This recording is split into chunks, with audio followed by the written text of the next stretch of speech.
Hello! Once again, we are in a very interesting Google Hangout on air with Sophie, and it was supposed to Peter to be here, but irony. We are talking about 9 ways to connect better with people, and we're having connection problems. So it's very ironic, and it's very interesting. So connection nowadays is online and offline, but today we will talk about how to connect with people in a deeper way, how to really create good relationships with people. And for that, we are supposed to have 9 tips. If Peter will join us in some moment, and that would be very interesting, if he manages his connection problems. And Sophie, I will give you the floor for the first one Yes. of the great tips how to connect better with people. Yeah, thank you so much, and hello everyone. Yeah, no, I thought, yes, because I speak so much about social media and are so involved in it and talk about like how our lives is now moved a lot of it online. I thought my two of my tips today would be focusing on our online life and how to connect better using social media. And there's one thing that I often see is that people are a little bit afraid of showing who they are and their aspirations online. So my first tips is to be more open with who you are online and show more of your personality, your dramas, your everyday dramas. People love to read about that.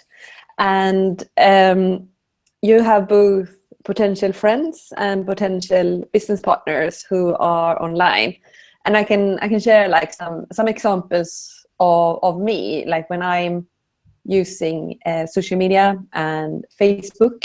I'm very active in some groups on Facebook, and that has given me a very good insight into who people are, what they're aspiring to do, what kind of problems they have. And if you reach out for help, people will come back to you. If you reach out and tell people about your aspiration, people will know that somehow where you want to go. And, you know, we are all aspiring creative creatures as humans. So it's something that's very natural to us to hang out and to reach out and do that kind of thing. So anyway, be more open and use this kind of social media you think is helpful for you. And I like, you know, I spend a lot of time on social media, and when I get to know a person and they show a few of their things that they have going on in their life, it makes them, you know, it makes you connect with them. And when you then meet them in real life, you're like, yeah, right, I remember that. You had that little drama. That was a very interesting story. Thank you for sharing. And you have already connected then, and it didn't take that much effort, except that you were more conscious about being a little bit more open about who you are on social media. Okay. So thank you very much. Peter is just connecting, managing to connect, and I will go for the second. Peter, we are already doing our stuff, so I will go for the second. And the second, actually, it's a very simple advice that when sometimes you have this feeling that the best way of giving feedback is people are saying something and you start completing their sentences, because you know what this person is going to say. And the funny thing is that there is many moments that you really don't know what that person is going to say, but you have this urge to complete sentences. So actually you are trying to connect so much with a person in a way that you really are so connected that you guess what the person is saying, or you think that you guess. That's the problem, because many times you think that you guess. You think, oh, he's going to say, no, it's not. And that is even awful. So active listening is really know how to shut up and to really hear the other, and not to think what I'm going to say next instead of listening. It is something that we are like really the center of the universe, every one of us. So we tend to, yes, that is very interesting, but let me tell you my part. And sometimes that comes in the form of completing the sentence, because that's the way we would complete the sentence. So this is something that we do a lot. So, Peter, are you able to join us and give us your first tip? Can you hear me okay? Okay. Yes, hello. Apologies, I had some technical problems, but made it just in time. We were joking that this is about connection. Actually, you are having connection problems. I am, but now I have connected better with people. Let me share my first one. I think it's really important to respect ourselves and others as intrinsically equal.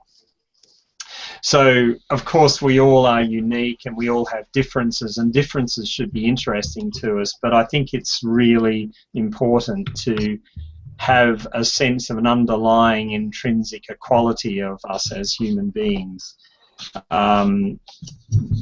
There's that expression they use I think in India, and people trekking in Nepal, where they meet people and they say Namaste, which basically means the divine spirit in me greets the divine spirit in you. So there's a sense of, we are all intrinsically equal.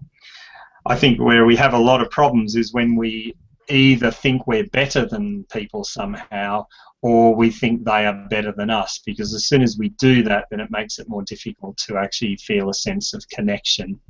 And people sense that as well. They sense that, we're uncomfortable around them, or we're being very judgmental and disdainful of them. Very, very, very interesting. Sophie, it is the fourth tip. Yeah.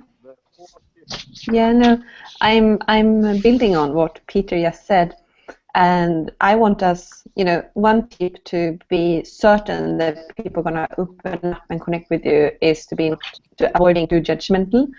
And over the world, we have lots of fantastic rituals. We have cultural things that we do. We celebrate different things in different parts of the world, and it's important to recognize that yes, we do different things around the world. And I'm Swedish, and if I talk about all the crazy things we do in Sweden to celebrate certain things, people are like, what?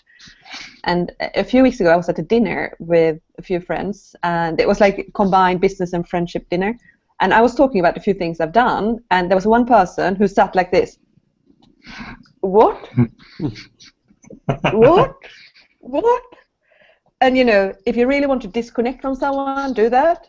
Show a weird face and tell them that it's only my world that counts, and you're going to have far less connection and new friends. So anyway, be interested in history, culture, and rituals, why you do certain things. Human beings have lots of weird things that we do every day. We have personal rituals, we have family rituals, cultural rituals, religious, whatever. And if you learn more about them, it gives you much more to talk about and be interested in it. And I stayed in a bed and breakfast. I'm just worked with a friend the other day, and I stayed in a bed and breakfast the day before our meeting. And I was very open with who I was, and I was, talking about a few things I've done. And this person, she opened up and told me a lot of things about herself, her business, what we were struggling with, and how we were getting on. And that was because I was not judgmental, and she said, you seem to be very open, so I'm going to tell you this. I was like, yeah, I am. Tell me. I'm not going to judge you. So if you set that environment, people are going to open up, and you're going to have much more fun discussions. You were talking about how people don't care about each other. There is one in terms of nonverbal communication that is very funny, and it happens a lot with women. Yeah. That one is really, really, really bad. But there is one that is very subtle. And for instance, when somebody is, man or woman, is talking to another woman, and the woman goes like this, starts looking like the nails. Yes, that is very interesting. That's so interesting. Basically, it is really something that many times is like checking only something that hurt or something like that, but it looks really like, yeah, nothing interesting. So let me give you my fifth, and basically it has to do with eye contact. And I think this is a kind of huge problem across the world, is that people think that they have to use their gadgets while talking with other people. So, for instance, they are like talking to others and saying things like, yes, yeah, oh, that is so interesting. Oh, yes, yes, yeah, yeah, I got the same problem, you know. And they are like looking at their smartphone or their tablet. And the thing is that you even see meetings, board meetings, things that are important, people that have to take decisions about important things that will affect people. And they don't see the nonverbal language of who is presenting. So you might have somebody that is like saying, and look at me and what I'm saying. Yes, I have a strong belief in this project. And because everybody's like looking to their smartphone, they don't see that that person is saying in words that has a strong belief in their project, but in non-verbal way, no belief at all. So we, in order to really connect deeply with people, we have to check their eyes. So even in online, it's very important that we look to the eyes of people and to see, are they engaged when we are talking, or are they doing 35 things at the same time? It is very important to engage nowadays, even online, because we couldn't travel around the world in order to do this nice conversation, the three of us, but we are doing here. And this Hangout is very good tool, because you see that I can see your nonverbal language at the same time. I can see your nonverbal communication, how you, you do your gestures. Don't look at the nails, Sophie. So, no, you are not looking. I was. Did you see me respond to a text while you were talking just then? Exactly. But this is important, that we are focused, and we forget that all this technology is helpful when it's helpful, and it can be very disturbing when we use it in a wrong way. So I normally compare these technologies like a car. You can use a car to go from A to B, or you can use to kill some people. Your choice. So, Peter, just on that point about in a corporate or organizational setting, when you're in a meeting, and if you're speaking and you notice one of your colleagues is on their phone not really listening, it's quite a good idea to see if you can use their name in some way and make reference to them by name, so it tends to catch people's attention and force them to look up. So worth a try. My next one kind of builds on the previous one, and it's an acknowledgement of not only our intrinsic equality but our common humanity. And so it is essentially that to feel compassion for other people as fellow human beings, because it's very easy to judge people at face value, and they seem happy and they seem like they've got their life together or whatever. But the truth is that everybody has challenges. They have they have tragedy and triumph in their life. And I think it's important to remember that no matter how they present at any point in time, they do know the joys and sorrows of life, and we do have that fellow humanity. So in a sense, to better connect with people, it helps to feel connected, and the way you feel connected, it's hidden in the clue is in the word feel. It's to find a place inside you that resonates, with other people. So I think that's really powerful.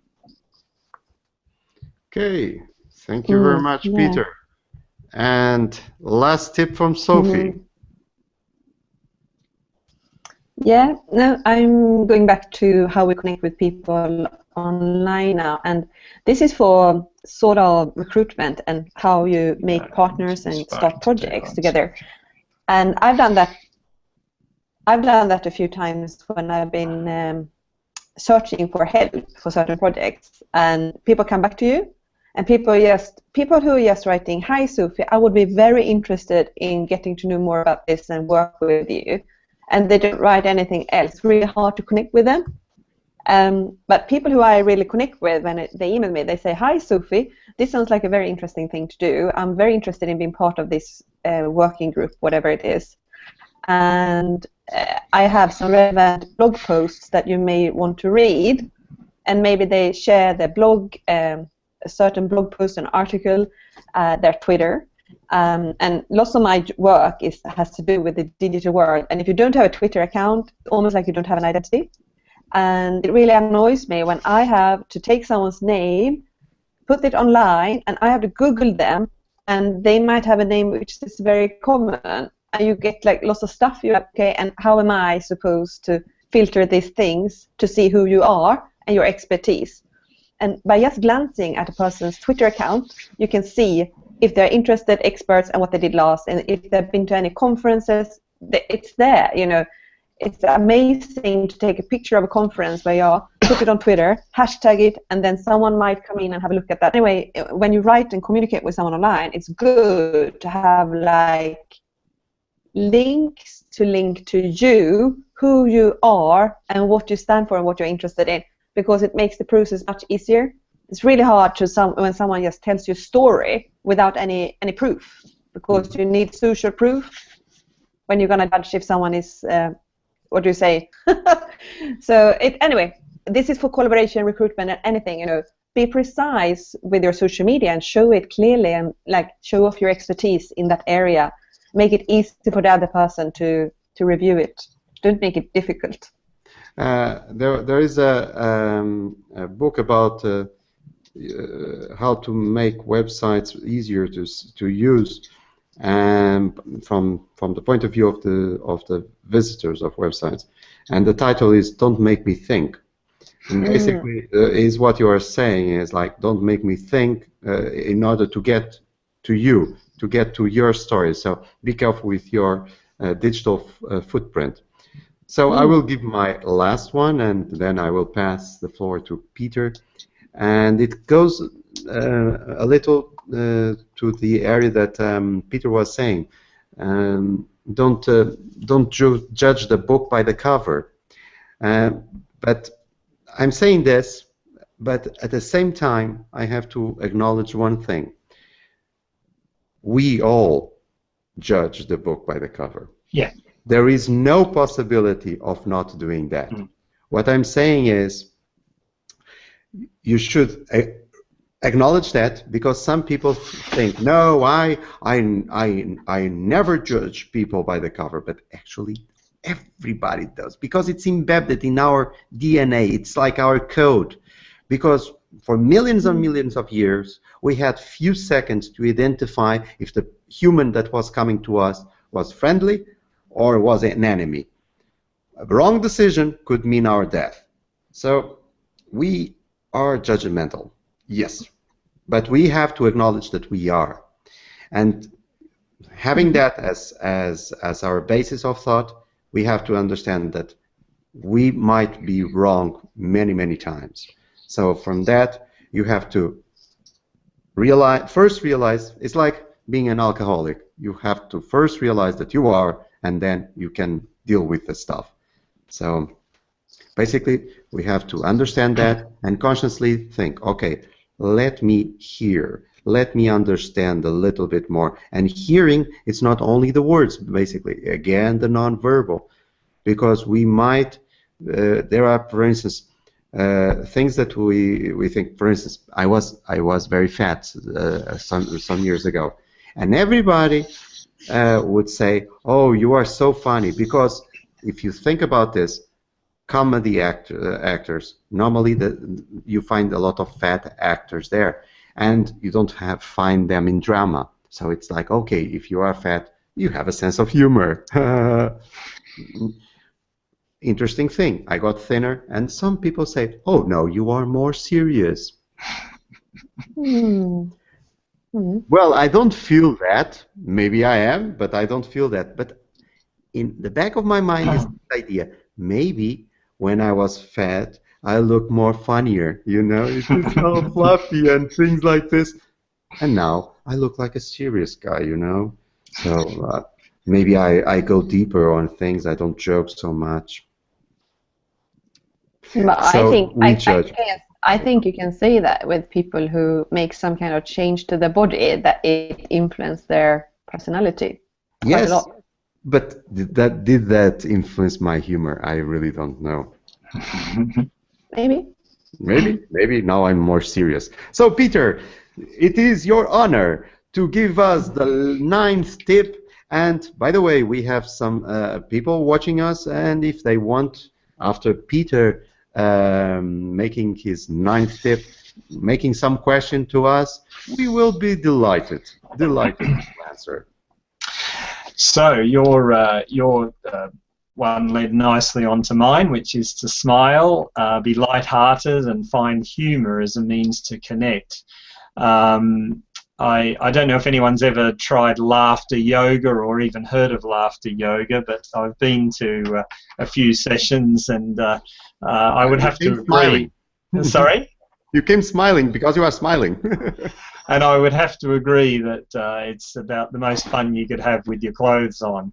And the whole concept, the guy who created it, I can't remember his name, but he's from India, and he said, you know, if we could learn to laugh, it helps us to relax, and it would end, you know, all of the problems in the world. And so I think, you know, on a day-to-day basis, we always have to, you know, smile. Whatever you work in, it does make a difference to other people, and it's been proven that when we smile, it makes us feel better too. To not take things so seriously, and just see the funny side of things. So, in fact, I've in recent times tuned out of mainstream media most of the time because it's just so negative, and it's just trying to instill so much fear in us that's so disproportionate to reality. It's quite unhealthy. And here in the UK, we have a program on the BBC called Have I Got News for You? And I was watching an episode this morning because it's kind of a good way of catching up with stuff that's been going on in the news, but having a good laugh about it, which, you know, is ultimately healthy, I think. So as soon as we find humour, the barriers start to dissolve. And that doesn't mean laughing at people, it means laughing with people, and we are allowed to laugh at ourselves, which makes it, you know, more relaxing for other people. And I know you both, like me, as speakers, and obviously if we can tell a story that, you know, makes about ourselves that makes people laugh, that's okay. And it's a great tool to have as a speaker as well. So let's smile and laugh more. And that is a great piece of advice. So, to our audience, any questions that you want to pose now, you can smile. You can put a smile, you know, so we can know that you are enjoying this hangout. And we can all vote for Philip to put more weight on, and then he'll be funny again, like he used to be. No way! So, guys, as always, it's a great opportunity to talk with you guys, a great opportunity to learn. It is a learning experience always to be with you guys. And a fun one. And by the way, Peter, we are all smiling. And we learn better when we smile and laugh, don't we? Exactly. We are open. Our endorphins and dopamine levels are up the roof. Yay. Guys, thank you very much once again. It was a great hangout, and we will do more for sure. Yay. So, see you. Have a great weekend. Have some fun. You know that in Portugal, it's a 3-day weekend. So, yeah. Hey. So, Nice. Enjoy it. We will celebrate our revolution Ooh. on the 25th. So, you see? Yeah. That's why I'm so happy. 3-day weekend. Yeah. Good. Have fun. All right. Hey. Bye-bye, everyone. Bye-bye. Bye-bye.